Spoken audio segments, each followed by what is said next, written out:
Yo les challenges, j'espère que vous allez bien, que tout se passe pour le mieux pour vous les amis. L'épisode 2 et 3 de la saison 7 de My Hero Academia. On développe un peu le flashback, le personnage de Star. On voit un personnage qui doute un peu de soi, mais qui, grâce à ses coéquipiers, arrive à, retrouver l'espoir et avoir plus confiance en elle. Et ça se ressent même dans le combat. On sent que elle et ses pilotes sont vraiment une seule entité. Ils travaillent en équipe et c'est très beau à voir.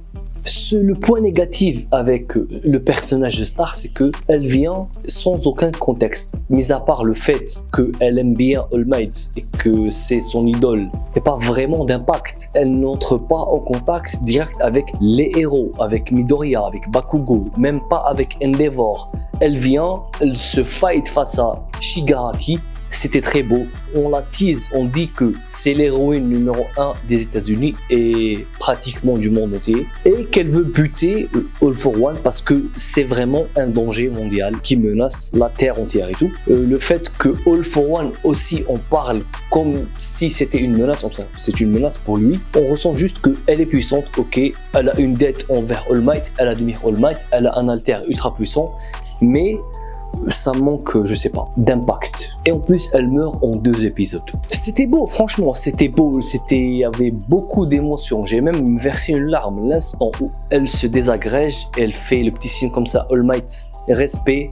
Et voilà, j'ai payé ma dette envers vous, All Might, le jour où vous m'avez sauvé, le jour où vous m'avez inspiré. Là, j'ai payé ma dette. Au revoir, adios. C'était beau à voir, mais ça n'a pas d'impact. Je suis désolé. Ça n'a aucun impact. Surtout que juste après, ils nous disent dans l'épisode d'après, ils nous disent que Shigaraki va reprendre tous ses pouvoirs. Ça n'a aucun impact, les gars. C'était beau.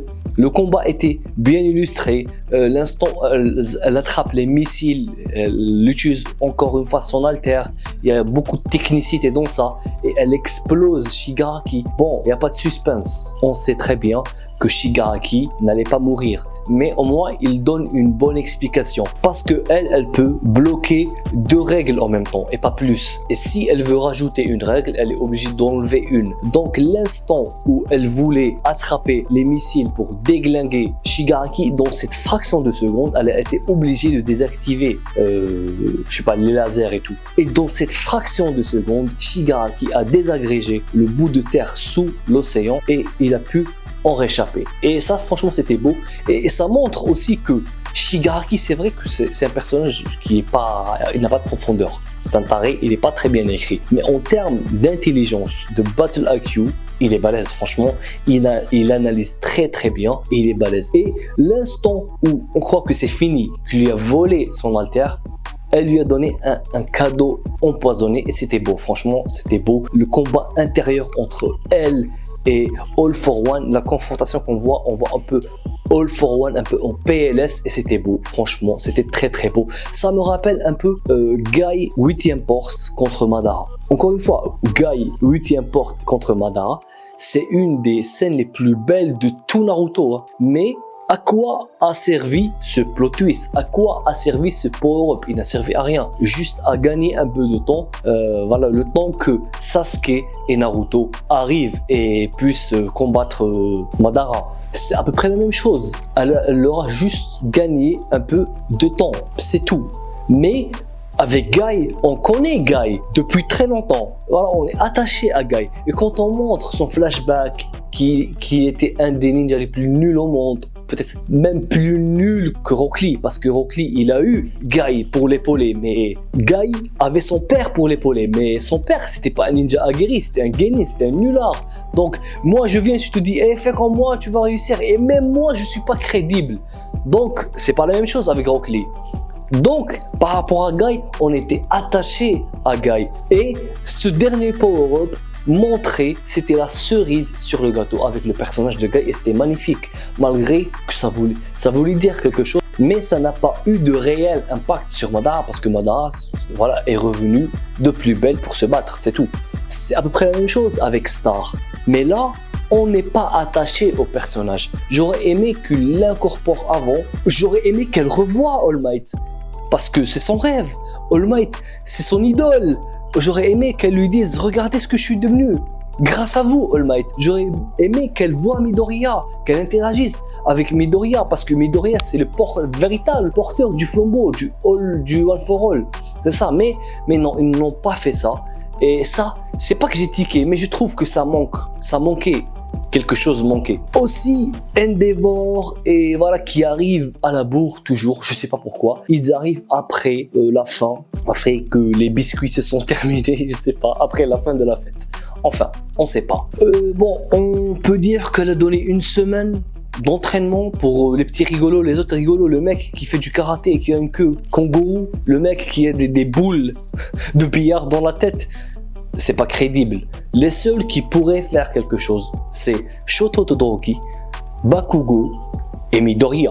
C'est pour moi les seuls. Et Shoto va se fighter face à son frère, c'est sûr et certain. Midoriya face à Shigaraki, vu que commence aussi à nous saouler avec son talk no jutsu. C'était avec Naruto ça passe, mais tu nous fais Midoriya aussi avec le talk no jutsu, c'est trop. C'est trop les gars. Surtout avec la scène avec son pote, le mec français, j'ai oublié son nom, Yugi ou je sais pas, je m'en fous de son nom, je suis pas là pour retenir les noms les gars. Et ce mec là c'est, je sais pas, c'est Malfoy de Harry Potter les gars. Franchement c'est Malfoy de Harry Potter, surtout la scène quand il est avec son père et sa mère qui sont tous les trois des traîtres et que lui est un traître malgré lui et tout. C'est vraiment Malfoy de Harry Potter. All for One c'est Voldemort les gars. Il y a une seule différence entre All for One et Voldemort, c'est que Voldemort a des yeux. Voilà, c'est tout. Bon, on s'en fout, c'est une blague. Bon, je vous ai dit que ça commence à me saouler le talk no jutsu. On voit vraiment venir, je vois le truc venir énorme comme ça. Le truc de Midoriya va se battre contre Shigaraki et au final, il va lui dire c'est pas gentil d'être méchant. Et Shigaraki va dire ah oui, le mec il a raison, c'est pas gentil d'être méchant, voilà. C'est pas gentil d'être méchant. Je vois le truc venir comme ça. Franchement oui, en termes d'émotion, en termes de je sais plus trop quoi, c'est beau, c'est vrai. Moi-même, quand Midoriya parlait à son pote, la taupe, qui lui disait non, tu nous as aidés, tu es venu, tu m'as écrit ne perds pas espoir avec du gruyère ou je sais plus trop quoi. C'était alors t'es quelqu'un de bien. C'est pas parce que quelqu'un fait un peu de mal dans sa vie qu'il ne peut plus être un super héros et tout. Oui, c'était beau, ça m'a remis le truc un peu en question. Je me suis un peu remis en question par rapport à ce mec-là. Déjà que ce mec-là ne sert à rien, à part faire des blagues et manger du fromage et balancer des coups de laser. Parfois. C'est tout. Là, voilà, Midoriya a réussi à me remettre moi-même en question. Mais arrêtez avec le talk no jutsu. Je suis sûr qu'il va se fighter face à Shigaraki, que Shigaraki finalement va devenir son pote. Ils vont se fighter face à One for All ou All for One, je sais plus trop quoi. S'il vous plaît, ne nous faites pas ça. Donc, le mec top, Harry Potter, cheveux blancs, Malfoy, on montre un peu son histoire. Le mec a été un peu, comment dire, il est né sans haltère. Il a fait le test du, je sais pas, du pouce ou du, je sais pas, du petit orteil ou un truc du genre comme ça. Il est né sans haltère. Et comme ses parents, ils sont stupides, ils lui ont dit, ah non, tu es différent, on décide pour toi, tu dois avoir un haltère pour être heureux. Alors qu'ils sont pleins aux as. Je comprends pas ça. Bon, au final, ils vont voir un charlatan. C'est ça. Ils vont voir un charlatan. Ils ont écouté. C'est des rebeux. Normalement, ils sont censés être des Français de souche. Mais vu leur comportement, c'est des rebeux. Ça, c'est un comportement de rebeu. C'est les rebeux qui vont voir les mecs un peu louches, voilà, de bouche à oreille. Il y a un mec, il va faire, je sais plus trop quoi, il va te lire quelques versets du Coran et tu vas devenir meilleur, ou je sais plus trop quoi. C'est juste que le mec, au lieu de lire des versets du Coran, ou je sais plus trop quoi, il te donne des haltères. Ça n'est pas susceptible, c'est de l'humour, les gars. Je suis pas en train d'attaquer les musulmans ou quoi que ce soit. C'est de l'humour. Donc, c'est la faute à ses parents parce que lui, il n'a rien demandé. On voit un peu sa garde-robe qui voulait un peu quelques jouets, quelques paillettes et tout. C'est un mec un peu excentrique et riche et voilà, français quoi. C'est le cliché du français, mais il n'a jamais demandé à avoir un haltère. C'est ses parents qui lui ont mis l'idée dans la tête qu'il faut que tu aies un haltère pour être quelqu'un de normal. Bon, au final, il a obtenu un haltère pourri qui lui donne de la diarrhée et qui le fait vomir. C'est la souffrance. C'est pas une meuf, c'est un mec, il réussit à avoir des règles. C'est bizarre. Donc c'est lui la top. Et comme c'est lui la top, on a expliqué que c'est à cause de lui que la première fois les Brainless ont attaqué, enfin Shigaraki et tout, ont attaqué Midoriya et ses potes dans leur entraînement, j'ai oublié. Et même dans la forêt, l'entraînement dans la forêt, c'est à cause de lui. Le kidnapping de Bakugo, c'est en partie à cause de lui. Et même quand le mec, Mike, je sais pas quoi, le professeur qui fait de la musique et tout, j'ai oublié son nom, je suis désolé, il a dit à un moment donné qu'il y a forcément une top. Et finalement, c'est lui la top. Aussi un truc, on voit la meuf invisible. Parce que à un moment donné, elle se met entre Midoriya et le laser du mec et elle arrive à réfléchir le laser et on voit sa tête, on voit sa gueule, elle est trop mignonne. Je vais vous dire un truc les gars, elle était à poil. Hein. Voilà, elle était à poil. Mais c'était pas le moment de réagir. Le mec était en pleurs avec de la balle, voilà comme ça. C'était dégueulasse quoi. Est-ce que on le comprend? Moi personnellement, je trouve que ce mec-là c'est une victime. C'est la faute à ses parents. C'est lui qui l'ont. C'est eux, je veux dire, qui l'ont conditionné à être comme ça. Déjà que le mec n'avait aucune importance dans l'œuvre. Maintenant, on lui donne cette casquette du traître et tout. Voilà, je sais pas quoi en penser. J'ai pas pu terminer l'épisode parce que je sais pas, j'ai eu un problème avec mon PC à la dernière minute. J'ai eu plus de connexion, un truc du genre. Donc, je ne sais pas comment c'est fini l'épisode. Comment dire? J'ai regardé jusqu'à ce que Midoriya commence à lui faire son talk no jutsu, son blabla no jutsu, et que ça m'a un peu ému, franchement les gars. Mais je suis obligé de, comment dire, d'analyser à froid. Je ne peux pas être que dans l'émotion les gars.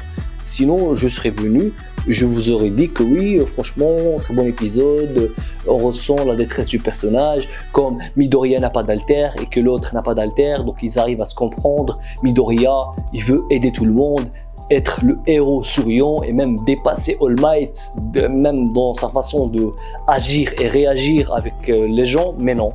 Je suis obligé de comparer avec d'autres œuvres et obligé de dire ce que je pense et d'analyser froidement. Je ne peux pas juste donner « Ah oui, c'est un bon épisode ». Aussi, on voit l'entraînement un peu. Voilà, ça c'est intéressant. On voit l'entraînement, la semaine de répit, ce que Star leur a donné. Ce qui m'a intéressé le plus, c'est le fait que Todoroki, qui est mon personnage préféré encore une fois, Shoto, qui arrive à utiliser simultanément le feu et la glace. Bon, ça n'a aucune logique parce que normalement la glace et le feu ça s'annule, mais voilà, faut pas trop réfléchir. On verra ce qu'il va faire avec ça. Bakugo qui arrive grâce à sa tenue, maintenant c'est pas juste un car design. Il n'a pas juste changé de outfit pour vendre plus de figurines. Donc il va vendre des figurines, ok, mais ça a un impact sur son organisme. C'est juste pour pouvoir transpirer plus et générer plus de, je sais pas, de sueur pour générer des explosions et contrôler ces explosions et surprendre ses ennemis, et c'était beau quand même. Midoriya n'a pas encore fait évoluer son alter, bon, on sait pas, on n'a pas encore montré ça. On montre aussi Gigantomachia dont j'avais oublié qu'il l'avait capturé. Je vous l'avais dit dans la review précédente. Est-ce qu'il va se réveiller? Je ne pense pas. Et on montre un peu les vilains. All for One qui n'a pas perdu ses haltères. Moi je pensais qu'il avait perdu ses haltères parce qu'à un moment donné il arrive à faire léviter je sais pas, la chaise électrique ou je sais plus trop qui lui permet de respirer, un truc du genre, et franchement il a pris l'ascendant sur Shigaraki. On voit que c'est lui dans les moments importants. Bon, en plein combat, Shigaraki il est balèze, il est intelligent, il a un battle IQ de malade mental, mais dans d'autres moments, on voit que c'est All for One qui prend le relais, qui prend les commandes de Shigaraki. Donc on n'arrive pas vraiment à comprendre qui est là, qui n'est pas là.